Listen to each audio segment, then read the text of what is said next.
What's the point of a husband who won't stand up for his wife? My daughter was being bullied by her mother-in-law, and her husband, my son-in-law, wouldn't even defend her. Instead, he said, "Mother-in-law, this is just part of her education as a wife. If you don't like it, take her back home." So I did just that. I brought my daughter back home with me. I'm a 50-year-old woman named Susie. I live with my only daughter, Maureen. My husband passed away in a car accident when I was young, and Maureen was in kindergarten. Since then, I've raised her on my own. I won't lie. It's been tough. I'm sure there were many days when she felt lonely or upset. But she graduated high school and went on to college. After college, she got a job and became a working adult. Maureen works for a well-established local company that runs various businesses like a bakery, a pharmacy, and real estate. It's a solid company. About a year ago, after working there for 3 years, Maureen told me she had a boyfriend. He was a polite and quiet young man, a sales rep from one of their clients. I was hopeful that he would be a good match for my outgoing daughter, Maureen. "Mom, I've decided to marry Ricky." She told me this with a smile about 3 months ago. I was thrilled that she had finally found happiness and celebrated grandly. We went all out for the wedding and the housewarming. At first, Maureen seemed ecstatic, but as time passed, she sounded less and less cheerful, and it became harder to get in touch with her. I thought it was just typical post-wedding blues, so I decided to wait for her to reach out. Maureen's an adult. It's not my place to meddle, I thought. But I was wrong. "Hey, Maureen looks really worn out. That's not just wedding blues. Are you sure she's okay?" My friend Karen, who lives near Maureen, told me this. "What do you mean?" "Her complexion is terrible. I asked if she was pregnant, but she said no. She looked really sad. Have you heard anything?" Karen's tone was somewhat accusatory. "I haven't been able to reach her lately. She's not answering her phone. You should try contacting her again." Encouraged by Karen's insistence, I called Maureen once more. "Hello, Maureen. It's Mom. Just checking in on you." Maureen answered, but there was only silence. "Maureen, can you hear me? Are you okay?" "Mom,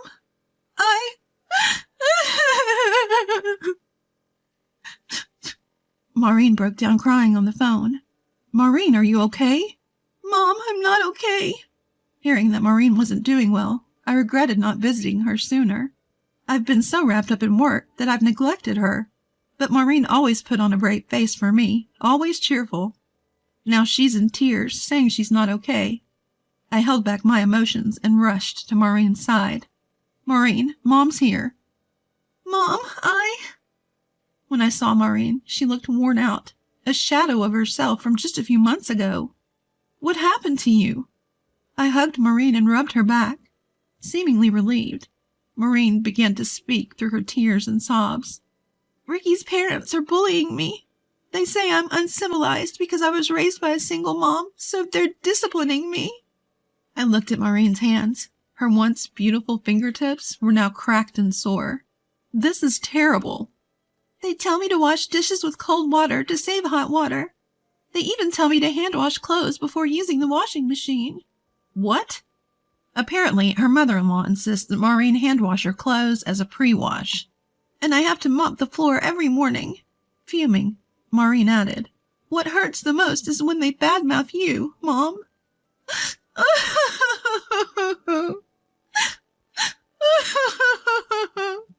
She burst into tears. I was livid and yelled at Ricky's parents. "What are you doing to my daughter?" Ricky's parents came out from the living room. "What's going on?" "Who do you think you are, making a scene in our home?" "You're bullying my daughter under the guise of discipline." They retorted, "This is why we can't deal with women from single-parent homes." "We're just disciplining an uncivilized girl. Your attitude is unacceptable." They began to mock us. "What's going on?" Ricky came out after hearing the commotion. "Ricky, your wife is so flawed that we're disciplining her, and her unreasonable mother is making a fuss." Ricky's mom reported to him as if tattling. I confronted Ricky. "If you're her husband, don't just stand there. Help Maureen." "You're misunderstanding.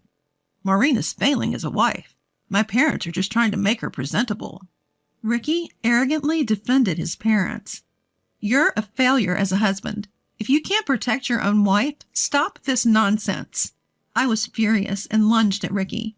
Ricky retorted, You're taking advantage of my parents' kindness. I did you a favor by marrying a woman from a single-parent home. If you have a problem, take her back with you. With that, he shook off my hand. I lost my balance and fell at the entrance.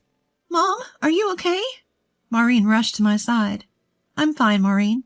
You don't need to stay here any longer. Get a divorce.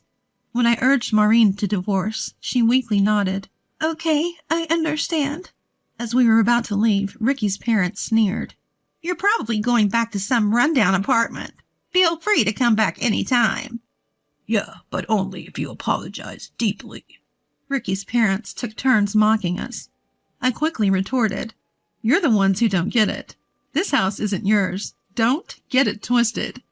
What are you talking about? This house was inherited by Maureen from her grandfather, right? What's hers is mine. Ricky insisted it was his, refusing to listen. Actually, inherited property doesn't automatically become the spouse's. That's the law. I pulled out a piece of paper from my bag and showed it to them. It was a copy of the land registry for the house, proving that I was the legal owner. My father, Maureen's grandfather, left this house to me, not directly to Maureen. I've been the one paying the taxes. Ricky and his parents were dumbfounded. I calmly explained that I had gifted them the house as a wedding present, free of rent and taxes. What? I've never heard about this, Ricky. I don't know. She's probably bluffing.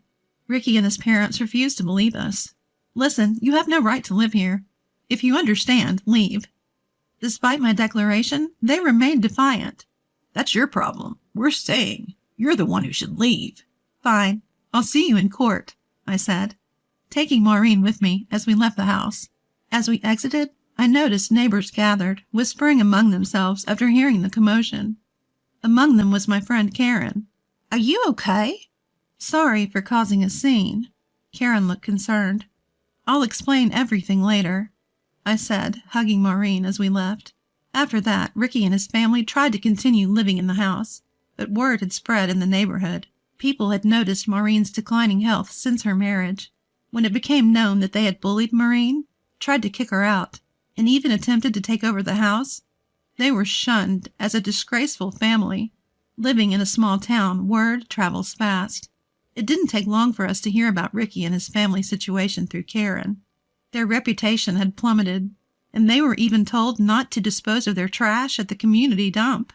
Apparently, they fled in the night. Karen told me, chuckling. Within a month of us leaving, Ricky had called my cell phone multiple times. It's your fault we can't live there anymore, because of the harassment. Apologize now. I'm not sure what you're talking about. I brushed him off. Apologize to us, and we'll clear up the misunderstanding with the neighbors. Then we'll forgive you. He still seemed to think they'd done nothing wrong. I was so disgusted that I hung up. A week after the calls, Ricky and his family showed up at my house unannounced. They were stunned when they arrived. Yes, I live in one of the city's most luxurious high-rise apartments.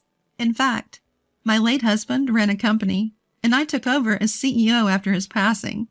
Working hard for Maureen's sake, the company grew, and now I can afford to live in a high-rise. Upon discovering this, Ricky and his family immediately changed their tune. We're really sorry. We had no idea you were so well off, Ricky said, forcing a smile. Yes, it's our fault for not knowing better. If we'd known you lived here, we would have treated you differently, Ricky's mom added. So you're apologizing because I live here? I asked sarcastically. No, actually, we sold our house to live with Ricky and Maureen, but now we have nowhere to go, Ricky's mom continued. Yes, we wanted to provide a good home for our parents, so we proposed living together, Ricky added. We sold our house for that reason, and now we're stuck in a rundown apartment, Ricky's mom said, feigning tears. Mom, don't cry. So, can you help us out? Could you either give us some financial support or let us live in an empty room in this high-rise? Ricky shamelessly asked for assistance. I put on a smile and said, Remember what you did to my daughter? Even if you've forgotten, I never will. Please leave." What? You're abandoning your own family? Maureen, who had witnessed the whole thing, immediately called the police. The police arrived promptly, found the 3 people, and quickly sent them away. Turns out Maureen had consulted the police several times after her divorce, saying her ex-husband was stalking her, wanting to reconcile. Her ex's family continued to show up at her apartment complex, but the concierge handled it.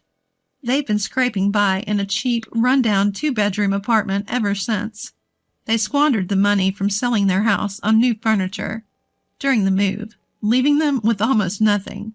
Ricky's parents can't adjust to a less luxurious lifestyle and continue to live recklessly. Their son Ricky is worn out from being exploited by his parents. Moreover, the reason for the divorce got out because he used to be a salesman who frequented Maureen's company. As a result, he's been banned from Maureen's company and lost a major client, derailing his career.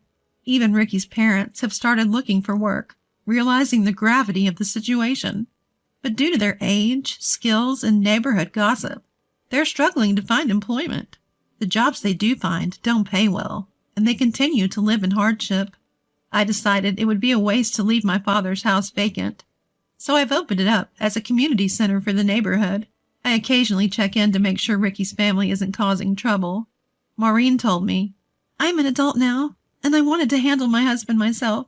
I didn't want to worry you, Mom." I've been telling her, it's not shameful to ask for help. The sooner you speak up, the less you'll suffer. So speak up sooner from now on. After the divorce, Maureen has been living in my high-rise apartment and continues to work at the company she's been with since before her marriage. She was downcast when she first came back home, but now she's back to her old self and helps around the house. We plan to live happily together for the foreseeable future.